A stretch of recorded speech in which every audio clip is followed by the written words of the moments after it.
अद्य शनिवासरः अथवा मन्दवासरः। माघशुद्ध प्रतिपदा दिनांक 10 फेब्रुवारी 2024। चरक सूत्रस्थान अध्याय 11। शङ्खं चक्रं जलौकान् ददतमृतघटं चारुदोर्भिश्चतुर्भिः सूक्ष्मस्वच्छातिहृद्यां शुकपरिविलसन् मौलिमम्भोजनेत्रं कालाम्भोदोज्ज्वलाङ्गं कटितटविलसच्चारुपीताम्बराढ्यं वन्दे धन्वन्तरिं तं निखिलगदवनप्रौढदावाग्निलीलम् प्रौढदावाग्निलीलम् ब्रह्मणो हि समारब्धा मात्रेयाद्येषु पूजिताम् अस्मदाचार्यपर्यन्तां वन्दे गुरुपरम्पराम् आयुर्वेदरतं वन्दे माधवाख्यं महागुरुम् आयुर्वेदामृतं सर्वं शिष्येभ्यो यः प्रदत्तवान् द्रष्टाज्ञानी दृष्टकर्मा कृतकर्मा तथैव च अध्यापकोऽभिषक्श्रेष्ठो महान् संशोधकस्तथा गुणैरेतैः समुदितैः यत्कार्यं प्रतनोति सः समृद्ध्यर्थं हि कार्यस्य वयं नु प्रयतामहे सरस्वत्यै नमो यस्याः प्रसादात् पुण्यकर्मभिः बुद्धिदर्पणसङ्क्रान्तं जगदध्यक्षमीक्षते आत्रेयं प्रथमं वन्दे आयुर्वेदजगद्गुरुम् आयुर्वेदामृतं सर्वं गृहीत्वा हि सुरेश्वरात् अग्निवेशादिकेभ्यो यत् प्रयच्छत् मुनिसत्तमः प्रथमं तन्त्रकर्तारम् अग्निवेशं नमाम्यहम्।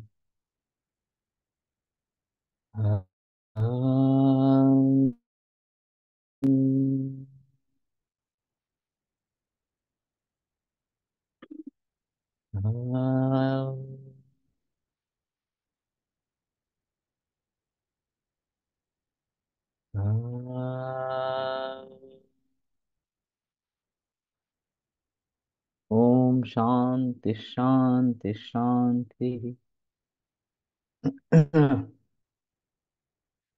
भवति छात्र मानसं प्रति वैषज्यं त्रिवर्गस्यान्ववेक्षणं तद्विद्य सेवा विज्ञानम आत्मादीनां च सर्वतः। तो मन के लिए जो भेषज है वो त्रिवर्ग से अन्ववेक्षणम। त्रिवर्ग जो है धर्म अर्थ और काम, इनके पीछे रहना है, वो साध्य करने के लिए प्रयास करते रहने हैं। तद्विद्य सेवा, ये जानने वाले हैं उनकी सेवा करना। विज्ञानम आत्मादीनां च सर्वशः, और आत्मादि जो है उन सभी का विज्ञान ये करना है इस प्रकार से। तो ये वास्तव में सूत्र तो है, और वैसे प्रैक्टिस में लाना काफी मुश्किल मामला इस प्रकार का है। इसलिए पहले त्रिवर्ग क्या है मेरे लिए, ये सोचना जरूरी इस प्रकार का रहेगा कि मेरे कर्तव्य, धर्म यानी कि कर्तव्य, इस प्रकार का अर्थ है यहाँ पे। तो मेरे कर्तव्य क्या क्या है। मुझे एक पिता हूँ, एक लड़का हूँ, एक पति हूँ, या फिर एक अध्यापक हूँ, एक छात्र हूँ, जितने भी मेरे रोल है, एक चिकित्सक हूँ वगैरह वगैरह। तो उसके प्रति मेरे धर्म क्या है, उसके प्रति मेरे कर्तव्य क्या है, इनको ध्यान में रखना, और फिर उसी के अधीन रहते हुए अर्थ और काम के बारे में सोचना। तो धर्म द्वारा ही अर्थ और काम इनका सेवन करना है। और फिर ये जानने वाले जो लोग होंगे उनका उनकी सेवा करना, उनसे सीखते रहना इस प्रकार से। और विज्ञानम आत्मादीनांच सर्वशः, ये तत्व ज्ञान से प्राप्त होता है कि आत्मादि क्या है इस प्रकार से।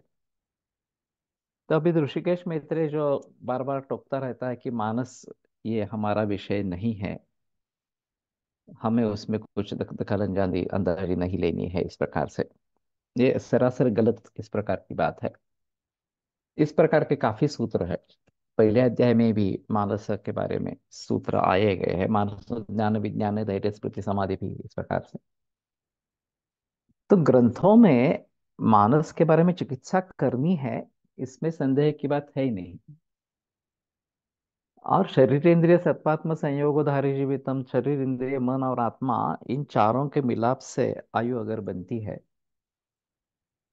तो उसमें से किसी एक भाव का हमें विचार करना ही नहीं है, वो हमारी कार्यकक्षा ही नहीं है, ऐसा मानना मूर्खता इस प्रकार की है, अभिनिवेश है इस प्रकार का। तो उससे बच के रहना है कि ये हमारा अंग नहीं है, ऐसा बिल्कुल नहीं सोचना है इस प्रकार से। और फिर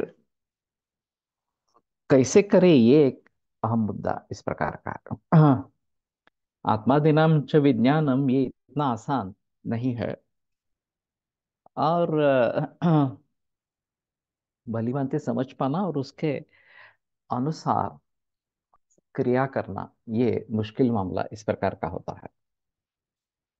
तो पहले मैं समझता हूँ कि धर्म अर्थ काम इनके बारे में सोचे, और मेरे धर्म क्या है, और मुझे अर्थ प्राप्ति किस प्रकार से करनी है, और मेरी जो इच्छा आकांक्षाएं हैं उनकी पूर्ति मुझे कैसे करनी है, इन सभी के बारे में सोचना पड़ेगा, और फिर उसके मुताबिक कृति करनी पड़ेगी। सिर्फ सोचने से बात नहीं बनेगी।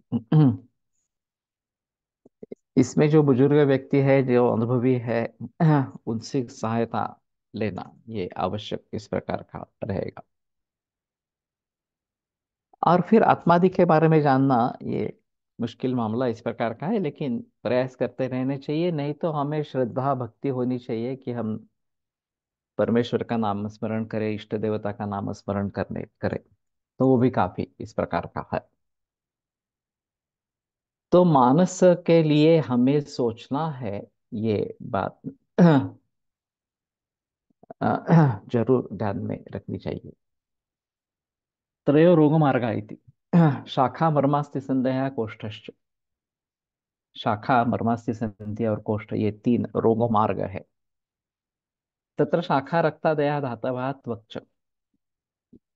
तो रक्तादि धातु और त्वक, ये शाखा में समा जाते हैं। सो बाह्य रोग मार्ग, ये बाह्य रोग मार्ग है। मर्माणि पुनः बस्ति हृदय मूर्धा दीनी, बस्ति हृदय मूर्धा वगैरह ये सब मर्म है। अस्थि संदेह अस्थि संयोग तत्र उपनिबद्धाश्च स्नायुकंडराः। अस्थि संधि, अस्थियों का संयोग, और वहां पे निबद्ध स्नायु कंडरा, सब मध्यम रोग मार्ग, ये मध्यम रोग मार्ग इस प्रकार का है। कोष्ठः पुनः उच्यते महास्रोतः शरीर मध्यम महानिम्नम। कोष्ठजयो महास्रोत, शरीर मध्य महानिम्न। तो महानिम्न का मतलब बड़ी गर्त इस प्रकार की है, बड़ा खड्डा जिसको कहेंगे इस प्रकार से है, सबसे निचला भाग। आमोपक्वाशयश्च इति पर्याय शब्द ही तंत्रे। आमाशय और पक्वाशय, ये जो पर्यायों से ग्रंथ में बताया गया है। स्वरोग मार्ग अभ्यंतर, तो वो अभ्यंतर रोग मार्ग इस प्रकार था। अभी बात यह है कि रस को टाला गया है इसमें। रक्तादि धातु और त्वक इसमें ले ली गई है। तो ऐसा क्यों किया, ये एक मुद्दा रहेगा। शायद रस का परिभ्रमण सदैव चल रहा है, पूरे शरीर में जा रहा है, तो उसका कोई एक स्थान इस प्रकार से बताना जहाँ पे वो जाएंगे, ऐसा नहीं होगा, ये शायद बात रही। और त्वक जो है, बाह्य और आभ्यंतर दोनों तरीके की त्वक इस प्रकार से, क्योंकि स्पर्शन च त्वगाश्रितम, स्पर्शन जो है वो त्वगाश्रित है।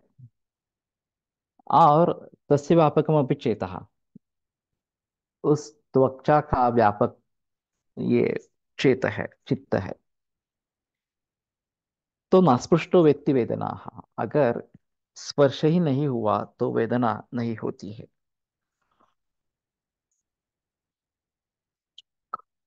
तो कहने का तात्पर्य अर्थ ये है कि पूरा शरीर ये एंड पॉइंट के जैसे, क्योंकि जो त्वक है वो बाह्य और अभ्यंतर दोनों तरीके से है, और केशलोम नखाग्रांगन मलद्रव गुणैर्विना ये छोड़ के बाकी सभी जगह स्पर्शेंद्रिय की व्याप्ति है इस प्रकार से।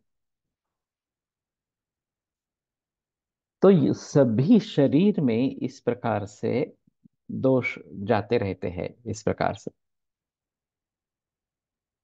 और इसको रोग मार्ग कहा गया है, ये भी एक अजीब बात है कि जब रोग निर्माण होते हैं तो इन तीन मार्गों का अवलंबन किया जाता है और उसके जरिए दोष विभिन्न स्थल में पहुंच जाते हैं और फिर वहां रोग निर्माण करते हैं। तो आगे त्रिविध गति इस प्रकार की कही जाती है कि क्षयस्थानं च वृद्धिश्च दोषाणां त्रिविधा गति त्रिविधा चापरा कोष्ठ शाखा मर्मस्य संधिषु ऊर्ध्वं चादश्च तिर्यक्ष विज्ञेया त्रिविधा परा त्रिविधा चापरा कोष्ठ शाखा मर्मास्ति संधिषु। तो शाखा मर्म अस्थि संधिषु कोष्ठ, इन सभी के यहाँ दोषों की गति इस प्रकार की होती रहती है। और ये प्राकृतावस्था में भी होती है, रोगी अवस्था में भी होती है। और इसलिए इन सभी का एक अलग महत्व इस प्रकार का है। अब हम थोड़ा एम्ब्रियोलॉजी में झांक कर देखेंगे तो जाइगोट जब तैयार हो जाता है इन दोनों के मिलाप से, शुक्र और आर्तव के मिलाप से या स्त्री बीज के मिलाप से, तो उसमें म्यूटेशंस होते रहते हैं। उसमें माइटोसिस एंड मियोसिस इस प्रकार की दो प्रोसेस सेल के बारे में जो बताई जाती है। तो डिफरेंशिएशन भी होता रहता है और जो एक भाव निर्माण हुआ है उसका रिप्लिकेशन भी होता रहता है। ये डिफरेंशिएशन की जो बात है इसमें वहां पे एंडोडर्म, एक्टोडर्म और मेसोडर्म तीन प्रकार के स्तर निर्माण होते हैं ऐसा बताया जाता है। अब इनके जरिए शरीर में क्या क्या निर्माण होता है, ये एम्ब्रियोलॉजी का विषय इस प्रकार का है, वो हमें थोड़ा समझ लेना चाहिए। हमारे दृष्टि से अगर देखा जाए तो धातुओं का जो निर्माण है, रस रक्त आदि धातुओं का निर्माण, ये एक धातु और त्वक, ये एक रोगमार्ग इस प्रकार का बताया गया है। और शायद इन तीन रोगों मार्गों का और ये एंडोडर्म, एक्टोडर्म और मेसोडर्म, इनका कुछ संबंध होगा। मैंने अभ्यास तो नहीं किया है कि वो पूरा जो वर्णन एम्ब्रियोलॉजी में है उसको देखना और फिर इससे कंपेयर कर सकते हैं क्या देखना, लेकिन धातुओं के कंसेप्ट एलोपैथी में नहीं है। यहाँ अवयव सिस्टम्स इस प्रकार की बात कही गई है।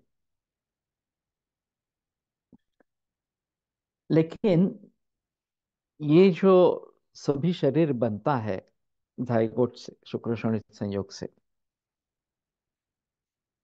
तो वो किस तरीके से बनता है ये देखना उचित इस प्रकार का रहेगा। और फिर ये अगर तीन मार्ग है तो रोग दोष एक मार्ग से दूसरे मार्ग में इस प्रकार से जाते रहते हैं। वैसे देखा जाए तो अंतः कोष्ठ जो है, जिसको महानिम्न कहा गया है, महास्रोत कहा गया है, तो वो आमाशय पक्वाशय इस प्रकार का बताया गया। तो ये संज्ञाएं अगर अनवर्थक इस प्रकार की है तो आम का आशय आमाशय, पक्व का आशय पक्वाशय, इस प्रकार की व्युत्पत्ति होगी। तो जो जो भी आम स्वरूप के भाव है वो आमाशय कहलाए। खास करके हम जब खाना लेते हैं और जब तक उसका अपचन नहीं हुआ है, वो आम स्वरूप इस प्रकार का है, तो उसको धारण करने वाला आमाशय है। वैसे देखा जाए तो स्टमक जिसको कहते हैं, आमाशय जिसको कहते हैं, उसको मूल रूप से आमाशय संज्ञा है। फिर वहां से अन्न डिओडिनम में उतर आता है, और वहां भी पचन की प्रक्रिया, परिणमन की प्रक्रिया चालू ही रहती है। अब मॉडर्न मेडिसिन और आयुर्वेद में काफी अंतर इस प्रकार का है। अग्निरेव शरीरे पित्तांतर्गतः शुभाशुभानि करोति। हमारे हिसाब में पाचन करने वाली शक्ति अग्नि है, उस शक्ति है इस प्रकार से। और त्यक्त द्रवत्वम पाकादि कर्मणा नल शब्दितम, उसका द्रवत्व वो छोड़ देता है और फिर पाक आदि कर्म कर लेता है। ये अग्नि के बारे में हमारे यहाँ वर्णन है। और बिल्कुल उल्टा आधुनिक वैद्यक में है कि बहुत सारे स्राव होते रहते हैं, लाला स्राव से लेकर गैस्ट्रिक जूसेस इस प्रकार से, फिर पैनक्रियास और फिर लिवर, इनके जरिए डिओडिनम में ये आना सब, और ये स्राव है इस प्रकार के बताते हैं। और इनके जरिए विभिन्न द्रव्यों का पचन होता रहता है, ऐसा मॉडर्न मेडिसिन मानती है। और हमारे हिसाब में पचन अग्नि द्वारा होता है, वो पित्त में रहता है, लेकिन द्रवत्व को छोड़कर पित्त हो जाता है, तो वो पचन करने लगता है इस प्रकार से। और फिर अन्न जब पक्व हो जाता है तो उसका सारकिट्य विभाजन होता है। सार भाग का शोषण किया जाता है, और किट्ट भाग जो है वो आगे चला जाता है, उसका घन किट्ट द्रव किट्ट अलग होता है। द्रव किट्ट से मूत्र बनता है, घन किट्ट से पुरीश बनता है, वो बाहर निकाले जाते हैं। अब बात यह है कि ये आमा और आमाशय और पक्वाशय दोनों मिलकर महास्रोतस बनता है। और इसको महानिम्न इसलिए कहा गया है कि जैसे पानी ऊपर के स्तर में है, तो वो अपने आप नीचे के स्तर पे आ जाता है। अगर उसको कुछ रोकने वाला नहीं है तो अपने आप वो जहाँ पे उतार है उस दिशा में जाने जाना आरंभ करता है। उसी प्रकार से दोष स्नेहन और स्वेदन से जब मुक्त हो जाते हैं, दोषों का जो उनका संबंध है, संमूर्छना है, वो भंग हो जाती है, तो वो अपने आप महास्रोतस में या महानिम्न में आने लगते हैं। जैसे कि पानी नीचे की तरफ जाता है, उसी प्रकार दोष भी वहां पे आ जाते हैं। और फिर इधर उनका पाचन हो सकता है या उनको बाहर निकाला जा सकता है। आमाशय में आते हैं उल्लास है तो सर्दी हो जाएगी, अगर पक्वाशय में आ गए हैं तो विरेचन इस प्रकार का होगा। तो ये दोनों मतें संभव इस प्रकार की है। और ये कोष्ठ वाला जो मार्ग है, ये थोड़ा सा आसान है, क्योंकि खाना हमने कंट्रोल कर दिया, जो गलत चीजें है वो बंद कर दी वगैरह इस प्रकार से, जो योग्य चीजें है, सही चीजें है उस अवस्था के लिए वो खा ली। तो फिर ये नौबत थोड़ी कम हो जाएगी, और वहीं पे दोष जो है उनकी शांति हो जाएगी, या फिर बाहर निकाला जाएगा इस प्रकार से। लेकिन अगर व्यायामा दुष्मनस तीक्ष्णात अहिता चरणादपि, व्यायाम अग्नि की तीक्ष्णता, अहिताचरण, कोष्ठात शाखास्ति मरमाणी द्रुतत्वान मारुतस्य च, और वायु की गति बढ़ना। इनके जरिए दोष कोष्ठ से शाखाओं में, शाखा आदि में चले जाते हैं। अब शरीरायास जनकं कर्म व्यायाम सौन्नकम, किंवा व्यायाम की जो दूसरी व्याख्या है, शरीर आयामो विविधोंगानाम व्यायाम इति कीर्तिता, इन दोनों के मुताबिक जब भी हम कुछ क्रियाएं करते हैं तो थोड़ा थोड़ा ही सही, लेकिन व्यायाम होता है। अगर नियमित रूप से व्यायाम करते हैं तो व्यायाम में तो निश्चित रूप से दोषों की गति शाखा मरमा से संधि तक हो जाती है इस प्रकार से। और वृद्धाभिसंधानात् पाकात् कोष्ठम वायुश्च निग्रह। वृद्धि अभिष्टंद और पाक, इन तीन कारणों से दोषों का पचन अगर हो जाता है या वृद्धि हो जाती है उनकी, तो वो कोष्ठ में आ जाते हैं। इसलिए वमन जैसे पूर्व कर्म में कर्म के पूर्व कर्म में या अभिसंध्य आहार देना वगैरह इस प्रकार की बात कही गई है। पहले दिन और फिर दूसरे दिन वमन देना है। पहले आपने स्नेहन स्वेदन कर लिया है तो दोष अलग हो गए हैं दूसरों से, और फिर महानिम्न के जरिए वो कोष्ठ में आ जाते हैं, या फिर वमन औषध के प्रभाव से भी कोष्ठ में आ जाते हैं। और फिर उनको आसानी से बाहर निकाला जा सकता है। तो इसलिए जब ये रोग को ठीक करना है हमें तो इस प्रकार से दोष कहाँ पे है, कोष्ठ में है, शाखादि स्थित है, या मर्मास्य संधि तीसरा जो मध्यम रोग मार्ग है वहां पे स्थित है। और प्रायस्तिरगता दोषा क्लेशेन तत्नाश्चिरम न कुर्यान्न तेषु त्वरया देहाग्निबल विक्रियाम। तो देह अग्नि बल जानने वाली व्यक्ति उसमें जल्दबाजी मत करे। शमयत्तान प्रयोगेण सुखम व कोष्ठ माने। एक तो वहीं पे उनका शमन करना है, नहीं तो कोष्ठ में लाना है। ज्ञातवा कोष्ठ प्रपन्नाव से यथा संदम निधरे। और वो एक बार कोष्ठ में आ गए हैं एक पता चलने पर ये यथा संदम भी नहीं करे, जो नजदीकी मार्ग है उससे उनको निकाल देना है इस प्रकार से। अब दोष इस प्रकार से कोष्ठ से शाखा मर्मा से संधि में जाते रहते हैं और फिर वापस भी आते रहते हैं। और दोनों में प्राकृत अवस्था में भी ये होता है, विकृत अवस्था में भी होता है। तो इसके आधार पर हमारा पंचकर्म पूरा निर्भर है। और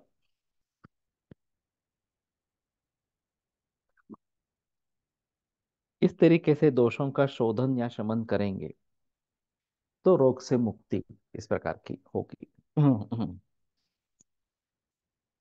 तो ये तीन रोगमार्ग जो बताए गए ये हमारे लिए महत्वपूर्ण है। अभी मैं प्राणायाम के जरिए इसमें आपस में मेल रखने की कोशिश कर रहा हूँ, क्योंकि द्रुतत्वान मारुतस्य च ये एक कारण बताया गया है दोषों का कोष्ठ से शाखा मर्म से संधि में जाने के लिए। और वायुश्च निग्रह, वायु का निग्रह अगर हम करते हैं। अब वायु का निग्रह क्या होता है, ये मुद्दा रहेगा, अहम मुद्दा रहेगा। वैसे प्रवृत्त्युन्मुखत्व वेग, वेग की जो संकल्पना है आयुर्वेद की है ये किसी की प्रवृत्ति होना, उसके लिए उन्मुख होना, ये वेग कहा जाता है। ये बात के जरिए होते हैं, और इनको रोकना भी नहीं है और उसका उद्दीरित भी नहीं करना है, ऐसा ग्रंथ का निर्देश है। तो वेग को अगर रोकने की कोशिश करेंगे तो रोग निर्माण होंगे, तो वायु का निग्रह करने से रोग निर्माण होना ये आसान हो जाएगा। तो यहाँ वेग विधारण तो बिल्कुल अपेक्षित नहीं है, इसमें संदेह की बात नहीं है। तो शायद हमारे ग्रंथों में अगर कुछ निर्देश नहीं है तो बेहतर ऑप्शन योग में वायु का निग्रह बताया गया है। अंत कुंभक बहि कुंभक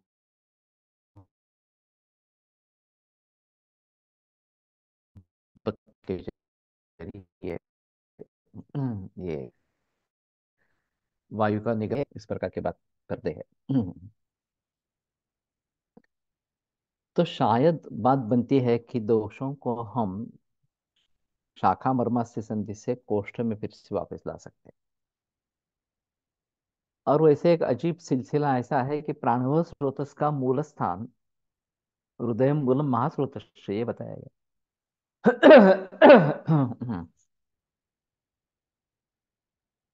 तो ये मूल स्थान में दोष वापस आना आरंभ हो जाता है, और जैसे ही कोष्ठ में आएंगे वैसे उसको बाहर निकाला जाए। अब हृदय और फुफ्फुस ये दोनों भी कोष्ठ बताए गए।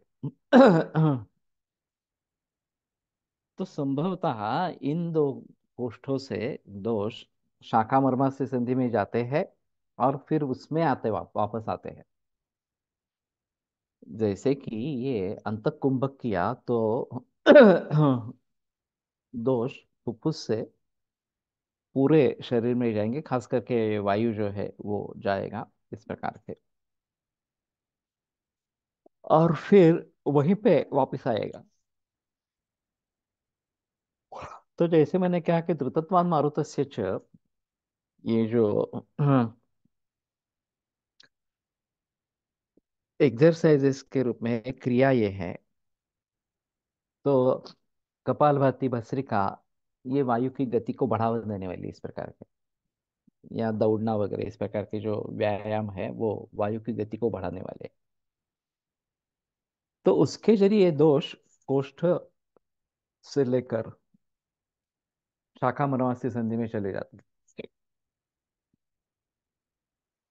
और फिर ये विकृत दोष है, बढ़े हुए दोष है, दुष्ट है, तो वहां पे निर्माण विकार निर्माण करेंगे, रोग निर्माण करेंगे। शमयत्नान् प्रयोगेण सुखम व कोष्ठम आनयेत, तो उनका योग्य चिकित्सा से शमन करना है, नहीं तो उनको कोष्ठ में वापस लाना है। तो कोष्ठ में वापस लाने के लिए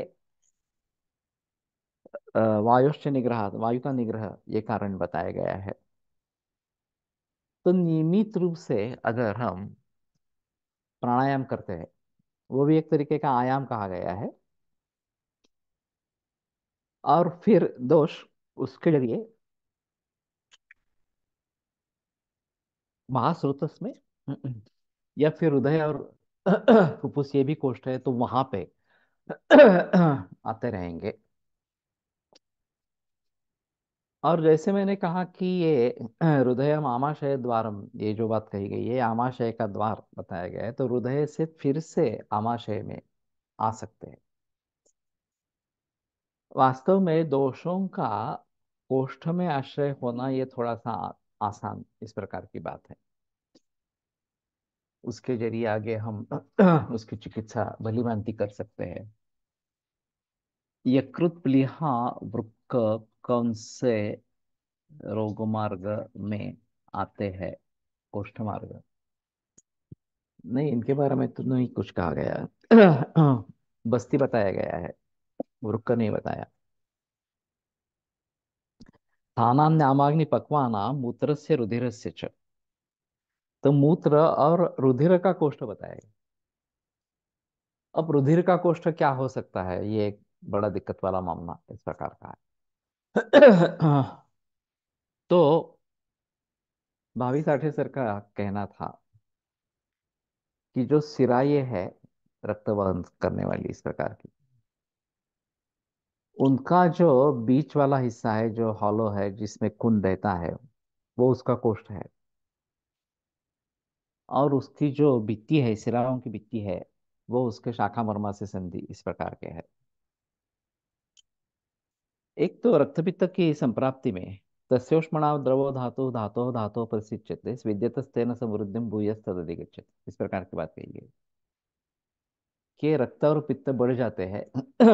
दोनों उष्ण गुण वाले हैं, और ये रक्त का संचरण जब चल रहा है सिराओं से इस प्रकार से, तो उनकी उष्णता से धातो धातो द्रवो धातु प्रसिच्यते, हर धातु का द्रव धातु उसका स्राव होता है और वो रक्त में मिल जाता है, और फिर रक्त की वृद्धि होती है, इस प्रकार की बात कही गई है। तो रक्त भी एक कोष्ठ है। अ, रक्त का भी एक कोष्ठ है। हम सिराव्यध जब करते हैं तो खून निकाल लेते हैं। तो खून निकालने से वहां पे रिक्तता इस प्रकार की हो जाती है, और फिर दोष वहां पे आना संभव इस प्रकार का। हरेत बहुंश चलान दोषान अल्पान अल्पान पुनः पुनः दुर्बल से मृदु द्रव्य अल्पान शोषमय तुदान। तो बहु और चल दोष जो है वो थोड़े थोड़े निकालते रहेंगे। नहीं तो अत्ययिक अवस्था हो सकती है, एक ही समय में सभी दोषों को निकालने की कोशिश करेंगे तो अत्ययिक अवस्था हो सकती है। तो वो तो टालना है। इसलिए स्थानान्यामाग्निपक्वानाम् उत्तरस्य रुधिरस्य च रुदुण्डक फुफ्फुसश्च कोष्ठ इत्यभिधीयते। इनको कोष्ठ कहा गया है। और इसमें उंडुक भी शामिल है, ये भी एक अजीब बात इस प्रकार का है। वास्तव में यकृत्समन्तात् कोष्ठं च तथांतराणि समाश्रिता उंडकस्थं विभजते मलम मलधारा कला। मलधारा कला जो है यह यकृत्समन्तात् कोष्ठ और आंत्र में समाविष्ट इनको व्याप्त करके रहती है। और उंडुक में जो मल आया है उस मल का विभाजन ये करती है, ऐसा कहा है। ये मलधारा कला इस प्रकार की बताएगी।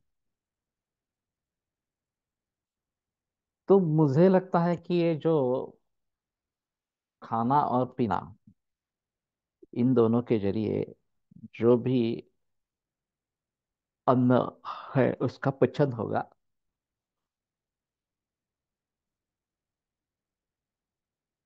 और फिर सारकट्ट विभाजन होगा। ये सार भाग जो है वो आहार रस, उसका रस धातु में परिवर्तन, और फिर उसको रक्तवर्ण प्राप्त होना यकृत प्लीहा से, और फिर वो सीधा हृदय में जाना, ये बात हो सकती है इस प्रकार के, क्योंकि वो आखिर रस ही है और व्यान के द्वारा उसका विक्षेपण होता रहता है। लेकिन ये जैसी बात बताई वैसे मलधारा कला एक अलग बताई। और ये उंडुक स्थित मल का पाचन करती है और विभाजन करती है उसका घन और द्रव में, घन किट्ट और द्रव किट्ट में। और फिर द्रव किट्ट से मूत्र, घन किट्ट से पुरीश निर्माण होता है जिसको निष्कासित किया जाता है। तो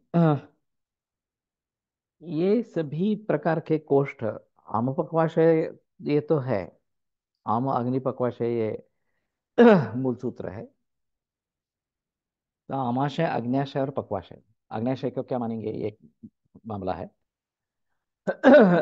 कुछ लोग ग्रहणी कहते हैं, कुछ लोग पैनक्रियास कहते हैं इस प्रकार से। तो ये भी एक कोष्ठ है, और वहाँ दोष आना आरंभ इस प्रकार का हो जाता है। और फिर उनका शमन किया जाता है या उनको बाहर फेंका जाता है, ये बात होती रहती है। तो मैं मानता हूं कि हम प्राणायाम जब करते हैं, अंत कुंभक बहिकुंभक की प्रैक्टिस करते हैं, या ओंकार बहिकुंभक के साथ जोड़ लेते हैं, तो फिर हम भली भांति इस कोष्ठ शाखा गति को नियंत्रित कर सकते हैं। दोषों को महास्रोतस, हृदय या फुफ्फुस, इन अवयव में ला सकते हैं, कोष्ठ में ला सकते हैं वापस। हम्म। और फुफ्फुस में जो आते हैं वो उनको तो बाहर निकाला जाता है उच्छ्वास के जरिए। हृदय में जो आए होंगे इस प्रकार से उसको आमाशय में भेजा जा सकता है। और जो साक्षात महास्रोत में ही आ रहे हैं उनको तो जहाँ पे वो जा रहे हैं, आमाशय में जा रहे हैं, पक्वाशय में जा रहे हैं, बीच में ग्रहणी में जा रहे हैं, इस प्रकार से उसके अनुसार आगे क्या करना है ये निश्चित होगा। तो मुझे लगता है कि ये बहुत ही इम्पोर्टेंट कंसेप्ट है, त्रिविध रोग मार्ग इस प्रकार से। और योग और आयुर्वेद को इकट्ठा लाने में ये काफी सहायभूत होगा। ये कोष्ठ शाखा गति की आयुर्वेदिक कंसेप्ट,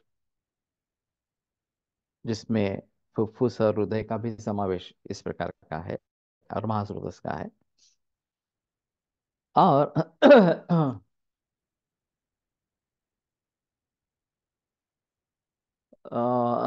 उसके जरिए दोषों का एक जगह से दूसरे जाना और दोषों का वापस कोष्ठ में आना, ये एक अहम मुद्दा इस प्रकार का है। और किसी भी प्रकार के रोग को, वो चाहे बाह्य रोग मार्ग में हो चाहे मध्यम रोग मार्ग में हो, उसको कोष्ठ मार्ग में कैसे लाएंगे, ये महत्वपूर्ण है। तो लंघन पाचन का एक अलग महत्व है, क्योंकि पाचन होने से दोष अपने आप कोष्ठ में आने लगते हैं। पाकत, ये जो बात कही गई है। हाँ, तो लंघन और पाचन से दोष कहीं भी हो, साम दोष है तो उनका पाचन होके वो निराम हो जाएंगे, विराम दोष है तो भी उसका आगे पाचन होके उसका शमन हो जाएगा, बड़े हुए हैं तो इस प्रकार की। तो ये बातें हो सकती है। और फिर प्राणायाम के जरिए हम इसको कंट्रोल कर सकते हैं, खास करके फुफ्फुस के संबंध में अगर हम सोचते हैं तो निश्चित रूप से प्राणायाम से इसमें कुछ कर सकते हैं। तो मैं जो आयुर्योग की बात कह रहा हूँ, इस आयुर्योग में ये एक बड़ी कंसेप्ट है कि कोष्ठ शाखा गति पर नियंत्रण पाना प्राणायाम के जरिए।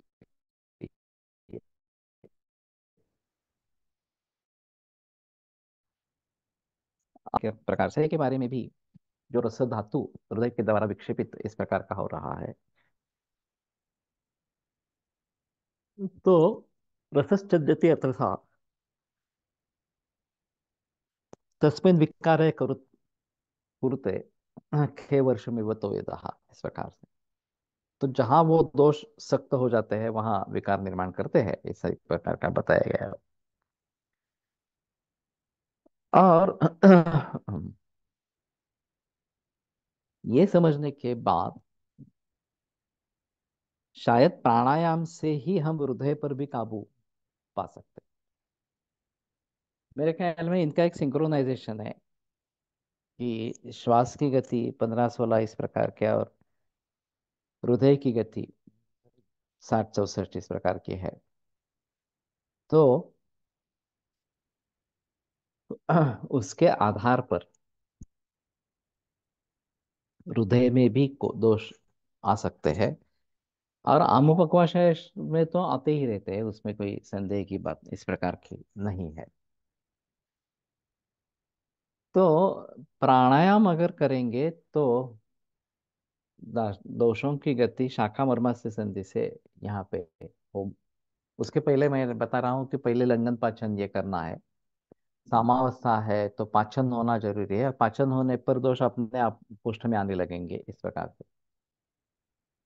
और ये होता भी है। मेरे पास एक बूढ़ी औरत थी, और अमवात जैसा था, बहुत ही सीरियस मामला था। बैठना उठना ये सब बाकी मुश्किल हो गई थी पूरी।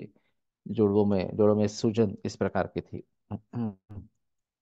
भूख नहीं लगती थी फिर भी खाना खाती थी, और कहती थी कि मुझे गोलियां लेनी है इसलिए खाना जरूरी है इस प्रकार। तो मैंने लंदन पे रखा, मैंने कहा केवल मुदगयुष, बाकी कुछ भी नहीं लेना है दिन भर में पूरे।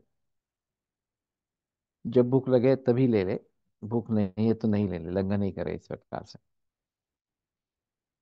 तो 1-2 दिन में उसको भूख लगने लगी, फिर उसने ये शुरू किया, और धीरे धीरे सूजन वगैरह सब तो जल्दी कम हो गई, लेकिन धीरे धीरे सुधरती गई और अच्छी हो गई।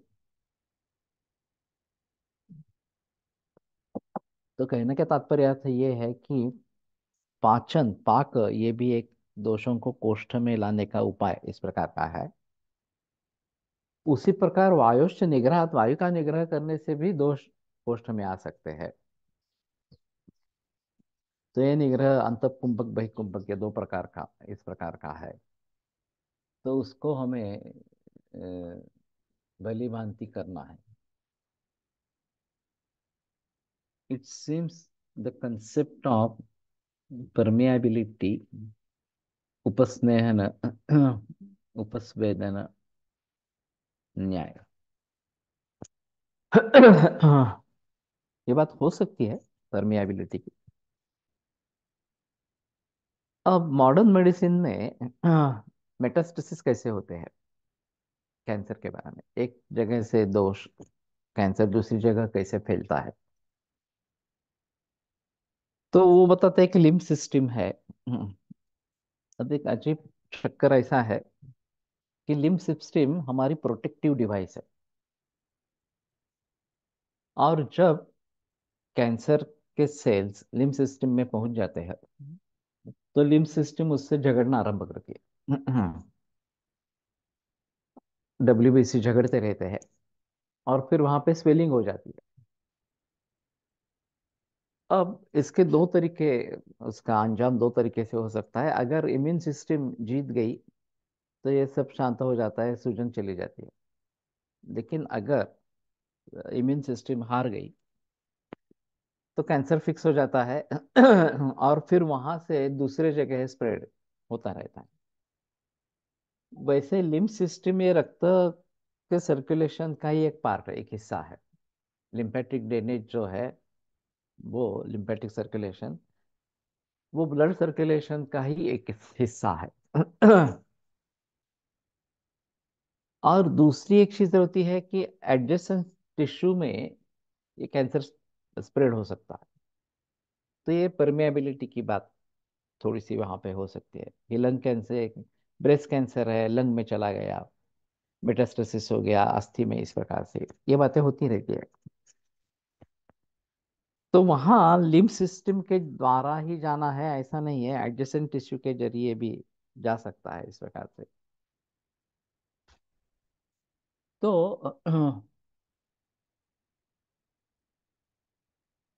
व्हाट मॉड्यूलेट्स द कोष्ठ शाखा गति इसकी, या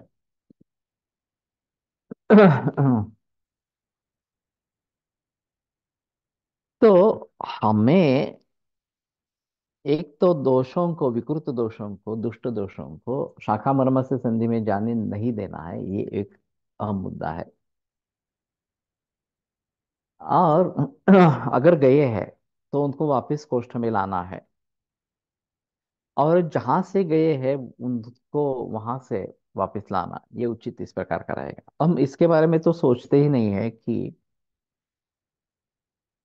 जो हम श्वासोच्छ्वास करते रहते हैं उसके जरिए भी दोष शाखा मर्म से संधि तक पहुंच जा सकते हैं, इस प्रकार है, खास करके वायु जो है वो। तो प्राणायाम के जरिए उस पर काबू पाना ये आवश्यक इस प्रकार का रहेगा। In what sense thoughts plays bigger role than any other thing.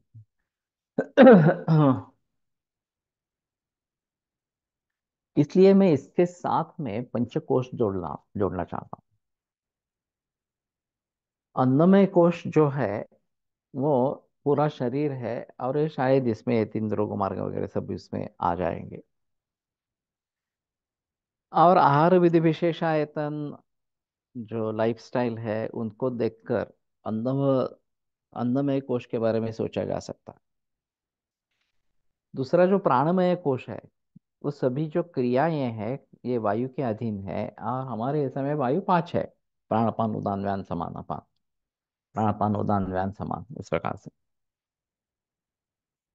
तो उनके आधार पर त्रिवीय कोष्ठ शाखा गति वगैरह इस प्रकार की बनती रहती है। और फिर उन पर काबू पाना, ये वायु पर नियंत्रण पाना इस प्रकार का है। तो खास करके प्राणायाम या शुद्धि प्रक्रिया वगैरह इस प्रकार की जो है इनके जरिए हम वायु पर कंट्रोल पा सकते हैं और फिर इस गति को नियंत्रित कर सकते हैं। लेकिन जो मनोमय कोश इस प्रकार का है, चिंत्यानाम चाति चिंतनात् वगैरह इस प्रकार की बातें हैं, या फिर गलत तरीके से सोचना वगैरह वगैरह इस प्रकार की बातें जो है, वो गलत तरीके से सोचना ये बुद्धि का काम है, वहां विज्ञानमय कोश का संबंध रहता कि इंद्रियण इंद्रियार्थो ही समनस्केन गृह्यते। मन सहित इंद्रिय के द्वारा अर्थ का ग्रहण होता है। कल्प्यते मनसा तो ऊर्ध्वं गुणतो दोषतो अथवा, और फिर मन के द्वारा गुण है दोष है इसके बारे में देखा जाता है। जायते विषय तत्र या बुद्धि निश्चयात्मिका व्यवस्थित तया वक्तुम कर्तुम व बुद्धिपूर्वक, उसमें जो निश्चयात्मिका बुद्धि निर्माण हो जाती है उसके आधार पर वो निश्चय कर लेता है कि मुझे क्या करना है, क्या बोलना है वगैरह वगैरह इस प्रकार से। तो इसमें मन और बुद्धि दोनों का रोल इस प्रकार का है, अहंकार का भी रोल है इस प्रकार से। और जो अंतःकरण कहा जाता है, उसके जरिए निर्णय लिए जाते हैं। तो यहाँ भी गड़बड़ हो गई, अगर निर्णय लेने में गड़बड़ हो गई कि गलत निर्णय ले लिए इस प्रकार से, तो उसके जरिए भी दोष कोष्ठ से शाखा वगैरह में जा सकते हैं और सही निर्णय से वापस आ सकते हैं। तो यहाँ बुद्धि का भी रोल है, इसलिए विज्ञानमय कोश इसका महत्व है और मनोमय कोश का भी महत्व इस प्रकार का। तो इन चारों को अगर हम आयुर्वेद से जोड़ेंगे, योग से जोड़ेंगे, तो शायद बात बनेगी। और आत्मस्थे मनस स्थिर शरीर से योग न्यास्तम योगम ऋषय विदु, ये आनंदमय कोश, क्योंकि आत्मा आनंद स्वरूप है, तो वहां आनंद की अनुभूति हो जाती है और कुछ करने की जरूरत नहीं पड़ती। लेकिन ये जो पहले चार कोश है, इन सभी के बारे में गहराई में सोचना, इन सभी के बारे में एक सर्वांगीण दृष्टिकोण से सोचना आवश्यक इस प्रकार का रहेगा, और तभी हम भली भांति नतीजे पर पहुंचेंगे। क्योंकि ये बहुकारण योगजन्य भाव है, युक्ति प्रमाण का संबंध है। सभी भावों को अच्छे तरीके से समझ पाएंगे, हाँ, तो शायद ये बात बनेगी कि हम आ, क्या हुआ है एग्जैक्टली exactly, इसके बारे में हमें पता चलेगा, और फिर क्या करना है इसके बारे में पता चलेगा। केवल आहार से बातें बिगड़ी है तो थोड़ा सा आसान है, आहार को ठीक करेंगे तो हो जाएगा। क्रियाओं में अगर कुछ बदलाव इस प्रकार के हो रहे हैं, तो प्राणमय कोश का संबंध इस प्रकार का रहेगा, और फिर क्या बताना है क्या छोड़ना है ये बातें करनी पड़ेगी। और इष्ट से अलाभात लाभाच अनिष्ट, ये जो बात कही गई थे मानस के बारे में रोग निर्माण होने के लिए, वो ऐसा कुछ इष्ट था वो नहीं मिला और जो अनिष्ट था वो मिल गया, इस प्रकार से अगर हो जाता है तो मनोमय कोश में बिगाड़ इस प्रकार का होने लगता है। और फिर सही विचार करना, यही उसमें उपाय है। चिंत्यम विचार्य मुह्यं च ध्येयं संकल्पमेव च यत्किंचिन् मनसो ज्ञेयं तत्सर्वं हि अर्थसंज्ञकम्। इनके बारे में चक्रपाणि दत्त ने काफी बहस की है, इन सभी भावों के बारे में। और अति चिंता नहीं होनी चाहिए, ये बात बताते हैं। चिंता बिल्कुल ही नहीं करनी है ऐसा नहीं है, चिंतन करना है वास्तव में, क्या सही है क्या गलत है ये तो सोचना है। लेकिन अति चिंता नहीं होनी है और उसमें अटक नहीं जाना है कि निर्णय ही नहीं कर पाना क्या करना है इस प्रकार से।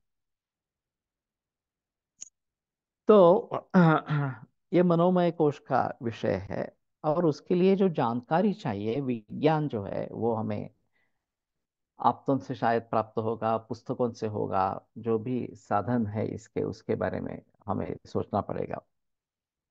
और हमारा एक माइंड सेट है, उसको चेंज करना बहुत जरूरी होता है। अर्बुद में मांस तो दृश्य है, फिर इसमें नॉनवेज देना कितना युक्ति संगत है सर? फिर नॉनवेज नेचुरल नॉन स्टेरॉयडल ही क्यों न हो? मांस ही दृश्य है ऐसा नहीं है, उसमें ब्रेस्ट में मेद का भी एक दृश्य है वहां पे। क्योंकि जो फाइब्रो एडिनोमा, ये जो बात होती है वो फाइब्रोस का मतलब मेद धातु से है। नॉर्मल टिश्यू है वो लैक्टेटिंग ग्लैंड से, वास्तव में उनका संबंध जब लैक्टेशन शुरू होता है तो उसी समय में आता है। वैसे उसका संबंध शुक्र धातु से। रति क्रीड़ा में स्तन का एक अलग महत्व इस प्रकार का है। और इसलिए शुक्र की दृष्टि भी एक बात में लेनी है, केवल इस प्रकार से मांस के बारे में नहीं सोचना है। तो मैं मांसपाचक भी करता हूँ, करता नहीं हूँ ऐसा नहीं है, लेकिन मेदक पाचक का भी प्रयोग करता हूँ। और शुक्र शोधन कौन तो देते ही रहते हैं, या उनका मिश्रण वगैरह इस प्रकार से देते ही रहते हैं। तो बेसिकली अगर ये डक्टल ग्लैंड्स है और स्तन्य रस धातु का उपधातु है, तो रस धातु का संबंध रहेगा। तो इसमें संभव होता है रस, मांस और मेद, इन तीनों पाचकों का प्रयोग। और रक्त सभी के लिए कॉमन है तो उसका भी प्रयोग है, चारों देने हैं इस प्रकार। और शुक्र का संबंध है तो शुक्र शोधन गण का प्रयोग करते रहना है। तो डक्टल सेल कार्सिनोमा काफी कॉमन इस प्रकार का है। और ये अगर secreting gland, milk secreting gland से जुड़ा इस प्रकार का है, तो रस का विचार होना जरूरी इस प्रकार का होगा, और फिर उसके आधार पर आगे बढ़ना पड़ेगा। Yoga philosophy make approach simplest and give birds eye view.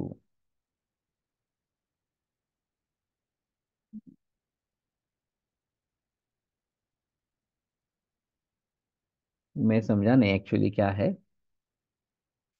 मात्र अर्बुद सर, केवल स्तन अर्बुद नहीं, सभी प्रकार के अर्बुद। तो इसलिए मैं कह रहा हूं कि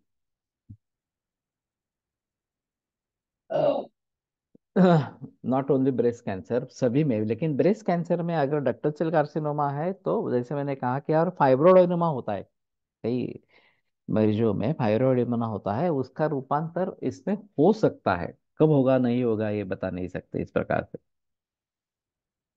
और फिर उसके आधार पर क्या देना है क्या नहीं देना है, ये ध्यान में बात रखनी है। और सभी प्रकार के अर्बुद जो है वो कौन से इस प्रकार के होते हैं, मॉडर्न मेडिसिन में उसका कुछ वर्णन है, मैंने पढ़ने की कोशिश नहीं की है। मैंने अपने आधार पर दूसरा ढूंढने की कोशिश की है, अवयवों के आधार पर वगैरह वगैरह। लेकिन एक बात हो सकती है, उसका अगर हम कोरिलेशन किसी आयुर्वेद की टर्म्स के साथ कर सकते हैं, उनके जो चार प्रकार है सेल्स के आधार पर, तो एक अलग बात इस प्रकार की रहेगी। तो काफा मामला काफी संगीन है, और सर्वांगीण दृष्टिकोण को छोड़ना नहीं है, ये एक बात अहम है। और फिर स्वतः दृष्टि कारण, स्वतः दृष्टि लक्षणों को अच्छी तरीके से ध्यान में लेना है। Lymph nodes, tenderness, breast,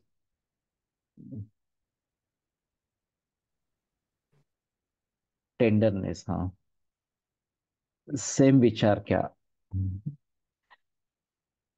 tenderness जब होता है तो पित्त का संबंध ज्यादा रहता है। और फिर पाक होने की संभावना ज्यादा होती रहती है इस प्रकार से। तो इस प्रकार से अगर टेंडरनेस है, कल ही मेरे पास मरीज आया था, रेक्टल कैंसर है। कोलन का ही कहेंगे, रेक्टल का कहना मुश्किल है। और फिर लेफ्ट एक्जिला और नेक, लेफ्ट नेक, इनमें लिम्फ नोड्स है। 12 केमोथेरेपी की साइकिल हो चुकी है। 30 रेडिएशंस हो चुके हैं। और फिर इसके बावजूद भी अभी ये CEA 259 वगैरह ऐसा कुछ है।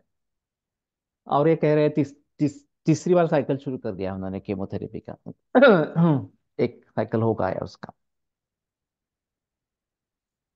अब ये जो बात है कि लिम्फ नोड्स में उसको अटकाव किया जा सकता है और इम्यूनिटी बढ़ती है तो कैंसर ठीक होने लगता है। ये तो एलोपैथिक के सोच में ही नहीं है, दिमाग में ही नहीं है उसी प्रकार से। तो इन सभी के बारे में थोड़ा अलग तरीके से सोचना पड़ेगा। और कितना परिवर्तन हम समाज में ला सकेंगे अभी पता नहीं है, लेकिन कोशिश करते रहेंगे। इतने दूध में बंद कर दो। हाँ, तो आज ये रुकते हैं, सोमवार को आगे बढ़ेंगे। आयुर्वेद प्रकांडो निगदित इह हि शल्यतंत्र प्रधानः शिष्येभ्यः शाश्वतो यन्निखिल जन कृपा व्याप्त चित्तेन येन आयुर्वेदस्य वाञ्छन् पुनरपि भुवने ताञ्च सुष्ठु प्रतिष्ठां श्रेष्ठं धन्वन्तरिं तं प्रणमति च सदा वैद्यवर्गो हि नूनं, वैद्यवर्गो हि नूनम्।